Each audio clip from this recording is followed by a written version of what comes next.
Ashamaa akka fuuna jirra jirtu nageenyi badhaadha annagaa kootti galata rabbii isin akkam nagaa jirtu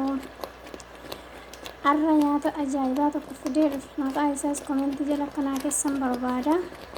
maaliin hojjetama yoo jettanii kunoo kana fakkaata wow nyaata addaa ta'a jechuudha amma of keessaa fixeen jira nyaata kana maal jedhee isinitti maani nyaata baay'ee bareedaadha maqaa isaas maali jechuun warri maqaa isaa beektan komentii jalatti warri hin beekne yoo na gaafadhaa keessaanii kunis akkasuma hin jira kun immoo maali yoo jettan kanaan isinitti himaa shunkurtii adii fi nachi shunkurtii dhaabee shunkurtii diimaadha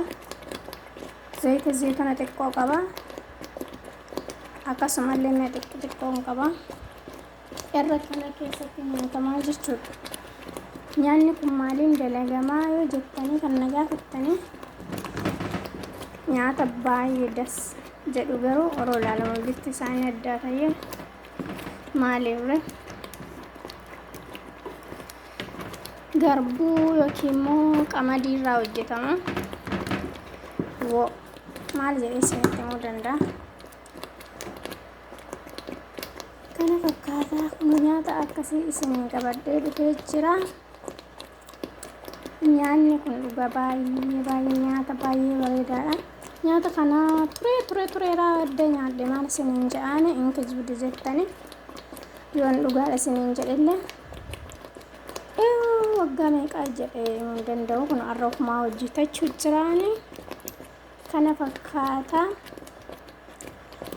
maanigaa waan inni hin qabne hin jiru aannan qaba baaduu itittoo yookiin immoo urgoo kan jedhamu ni qaba akkasitti walumaan itti dhiyaannu ammagaa bishaatee ga'aa jira waanuma daqiiqaa muraasa hafee daqiiqaa 20 yookiin 30 waan akkasiidha kana booda nyaata bareedaa ta'ee ba'aa jechuudha amma guyyaa biraa nyaata addaa isinii qabadhee dhufutti nagannaa jiraadha akkasumallee nyaanni biraa illee qophaa'ee jira kunis kanallee hin beektu jedhee yaada ani gaa yeroo hunda nyaata kiyya keessa salaaxaa akkan hin dhabne illee hin beektanii salaaxaa hedduu jaalladha jechuudha kun akkasitti salaaxaallee dalagee jira turtiin keessan asumaan turtiin keessan